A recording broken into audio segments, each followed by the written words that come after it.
નમસ્કાર dear YouTube family, સ્વાગત છે આપનું આપણી આ યુટ્યુબ ચેનલ તમે જાણો જ છો ભાવેશ મકવાણા ન્યૂઝ। તો મિત્રો, સૌથી પહેલાં બધાને જય શ્રી કૃષ્ણ, જય માતાજી, હર હર મહાદેવ। તો મિત્રો, આજના વિડીયોમાં ખૂબ જ મજાની ચર્ચા કરવાના છીએ। તો પેન્શનરોના અને નિવૃત્ત કર્મચારીઓના પેન્શનમાં થશે 25થી 30% વધારો। તો બસ હવે ગણતરીના દિવસો જ બાકી છે। તો મિત્રો, વિડીયોમાં વિગતવાર ચર્ચા કરવાના છીએ, એટલે તમે વિડીયો ખાસ અંત સુધી જોઈ લેજો। અને જો હજી સુધી તમે આપણી આ ચેનલ સબસ્ક્રાઈબ ન કરી હોય તો પ્લીઝ આપણી આ ચેનલ સબસ્ક્રાઈબ કરી લેજો અને રોજે રોજ આવી જ માહિતી મેળવતા રહેજો। તો શરૂ કરીએ આજનો વિડીયો। તો નિષ્ણાંતોનું કહેવું છે કે 8મા પગાર પંચમાં ફિટમેન્ટ ફેક્ટર 2.6 થી 2.85ની રેન્જમાં હોઈ શકે છે।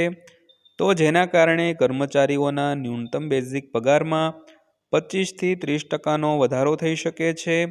તો હાલમાં આ પગાર મહિને ₹18,000 છે, પરંતુ જો ફિટમેન્ટ ફેક્ટરને 2.85 પર રાખવામાં આવે તો તે વધીને ₹40,000 થી ₹45,000 પ્રતિ મહિને થઈ શકે છે।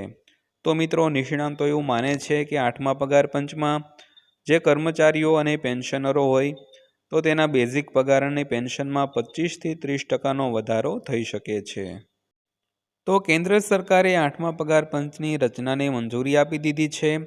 તો ત્યારબાદ કેન્દ્રીય કર્મચારીઓના લઘુત્તમ મૂળભૂત પગારને લઈને પ્રશ્નો ઊભા થવા લાગ્યા છે।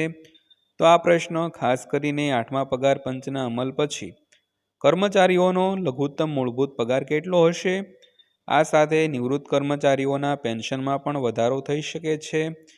તો આવો ચાલો આ વિશે વિગતવાર જાણીએ। તો લઘુત્તમ મૂળભૂત પગારમાં કેટલો વધારો થશે તેની વાત કરીએ તો નિષ્ણાંતોનું કહેવું છે કે 8મા પગાર પંચમાં ફિટમેન્ટ ફેક્ટર 2.6 થી 2.85ની રેન્જમાં હોઈ શકે છે। તો જેને કારણે કર્મચારીઓના ન્યૂનતમ બેઝિક પગારમાં 25થી 30%નો વધારો થઈ શકે છે। તો હાલમાં આ પગાર મહિને ₹18,000 છે, પરંતુ જો ફિટમેન્ટ ફેક્ટરને 2.85 પર રાખવામાં આવે તો વધીને ₹40,000 થી ₹45,000 પ્રતિ મહિને થઈ શકે છે। તો ફિટમેન્ટ ફેક્ટર શું છે તેની થોડી વાત કરીએ તો ફિટમેન્ટ ફેક્ટર એ ગુણાકાર ગુણાંક છે, જેનો ઉપયોગ સરકારી કર્મચારીઓના પગાર અને પેન્શનની ગણતરીમાં થાય છે। તો આ પરિબળ ફુગાવો, કર્મચારીની આર્થિક જરૂરિયાતો અને સરકારની નાણાકીય સ્થિતિ જેવા પરિબળોને ધ્યાનમાં રાખીને નક્કી કરવામાં આવે છે।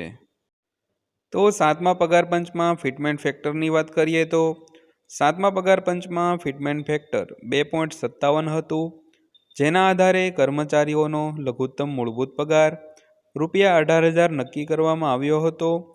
તો અગાઉ 6ઠા પગાર પંચમાં ફિટમેન્ટ ફેક્ટર 1.86 હતું। તો પેન્શનમાં કેટલો વધારો થઈ શકે છે તેની વાત કરીએ તો કેન્દ્રીય કર્મચારીઓના પેન્શનમાં પણ વધારો થઈ શકે છે।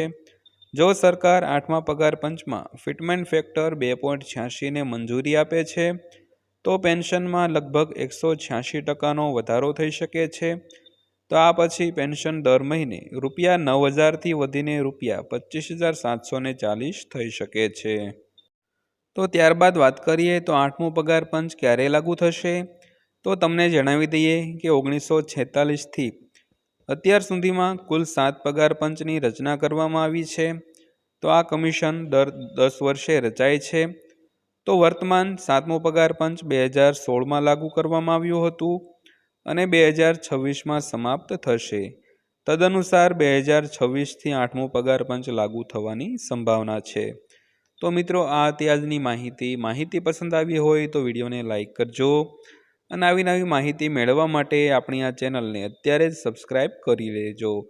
તો ફરીવાર પાછા મળીશું નવી માહિતી સાથે, નવા વિડીયો સાથે। ત્યાં સુધી સૌને જય હિન્દ, વંદે માતરમ।